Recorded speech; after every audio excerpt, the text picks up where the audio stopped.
અમરેલીના જાફરાબાદના તલવાડી વિસ્તારમાં માંડવામાં લાગી હતી ભીષણ આગ। જાફરાબાદના તલવાડી વિસ્તાર નજીક લાગી હતી આગ લાગતાના સમાચાર મળતા ધારાસભ્ય હીરાભાઈ સોલંકી ઘટનાસ્થળે દોડી આવ્યા હતા। શોર્ટ સર્કિટ થવાના કારણે આગ લાગી હતી। આગ લાગતા લોકોમાં દોડધામ મચી હતી। આગ લાગતા જાફરાબાદના સિન્ટેક્સ કંપની તેમજ નર્મદા કંપની ફાયર ફાઈટરને જાણ કરતા ઘટનાસ્થળે પહોંચી હતી। આગ લાગવાથી માલ સામાન થયો હતો બળીને ખાખ। Jafrabad town police marine police ઘટનાસ્થળે પર પહોંચી હતી। હાલ ઘટનાની તપાસ ચાલુ છે।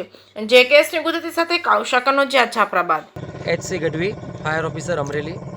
આજરોજ જાફરાબાદ નગરપાલિકા વિસ્તારની પાસે આવેલા એક મચ્છી સૂકવવાના એક સ્થળ છે કે જ્યાં માછલીને સૂકવી અને તેની પ્રોસિજર કરવામાં આવતી હોય છે, જેની અંદર અચાનક આગ લાગવાની ઘટના બનેલી હતી, જેની ટેલિફોનિક જાણ અમરેલી ફાયર એન્ડ ઇમરજન્સી સર્વિસના કંટ્રોલ રૂમ ખાતે કરવામાં આવેલી હતી। આ જાણ થતાની સાથે જ ત્યાં બ્લાસ્ટિંગના સમાચાર હતા, જેથી કરીને તાત્કાલિક ધોરણે આસપાસમાં આવેલી L&T કંપની તેમજ સિન્ટેક્સ કંપની અને રાજુલા ફાયર સર્વિસની ગાડીઓને ત્યાંથી રવાના કરવામાં આવેલી હતી, તેમજ અમરેલીની ટીમ પણ હાલના તબક્કે આ સ્થળ પર આવી ગઈ હતી।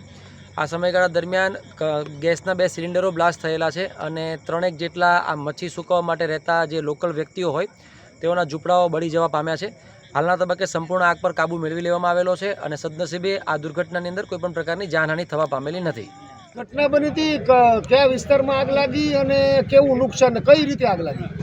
ભગુભાઈ સોલંકી અને ખારવા સમાજ પ્રમુખ।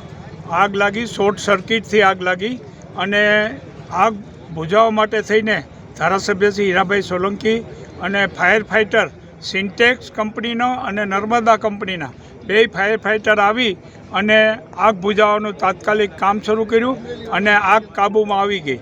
અને લાગી કોને ત્યાં લાગી? અહીંયા માંડવામાં લાગી ભાઈ લક્ષ્મણભાઈ અને શંકરભાઈ બેયના માંડવામાં લાગીને બીજો માંડવો એક તોડી નાખ્યો, એટલે બચી ગયા, બીજા તોડી નાખ્યા, જેને નુકસાન થયું। અને આમાં ડીઝલ હતું અને મચ્છી હતી અને એને સૂકી મચ્છી ને ઘરવખરી બધી હળગી ગયું। અને આ એક ઘટના એવી છે કે જાફરાબાદની અંદર નગરપાલિકાની અંદર 12 વર્ષ થઈ ગયા અને 2 ફાઈટર નાનો ને મોટો 2 બંધ પડ્યા છે। તો સરકારશ્રીને વિનંતી છે કે આ જાફરાબાદમાં 4થી આગ છે ખારવા સમાજની, અને આ 4થી આગની અંદર લાખોના ઝાડને બધી બળી ગયું, છતાં ફાયર ફાઈટર જાફરાબાદની અંદર નથી।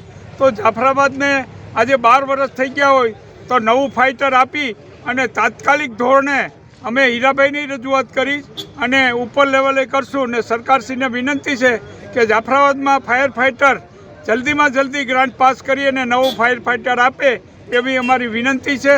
તો માછીમારોમાં શું છે કે તાત્કાલિક આગ લાગવાના બનાવો બને છે કે ઝૂંપડા ઉપર પતરા હોય પણ સાઈડમાં બધા હોય, એટલે માણસો અંદર 2 તો બ્લાસ્ટ થયા આપણે ગેસના બાટલાના, તો એના હિસાબે વધારે આગ પણ 2 પબ્લિક આવી ગઈ અને તાત્કાલિક માણસોએ આ ઝૂંપડા 2-3 હતા માંડવા એ વિખેરી નાખ્યા, એટલે તાત્કાલિક આગ કાબૂમાં આવી ગઈ।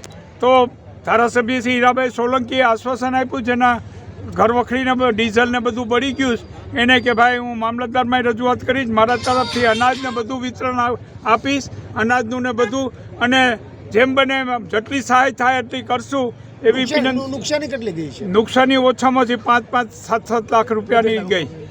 2 માંડવાવાળાને 20 લાખ આસપાસની નુકસાની ગઈ છે। તો તાત્કાલિક ધોરણે સરકાર એને આપે સહાય, અને ધારાસભ્યશ્રીએ ગ્રાન્ટ આપી કે ભાઈ ઘરવખરીને જે કાંઈ અનાજને આપવું પડે હું આપીશ, અને ડીઝલના જેટલું આપણે મામલતદારમાંથી જેટલી સહાય થશે એટલું આપણે અપાવશું એવી વિનંતી કરી છે। તો તાત્કાલિક ધોરણે સહાય મંજૂર થાય એવી અમારી વિનંતી છે। અને ફરીવાર કહું છું કે આ ફાયર ફાઈટર જાફરાબાદની અંદર એક પણ ચાલુ નથી, તો 2 ફાયર ફાઈટર બંધ પડ્યા, તો સરકારશ્રી તરફથી 2 ફાયર ફાઈટર નવા આપે એવી અમારી વિનંતી છે।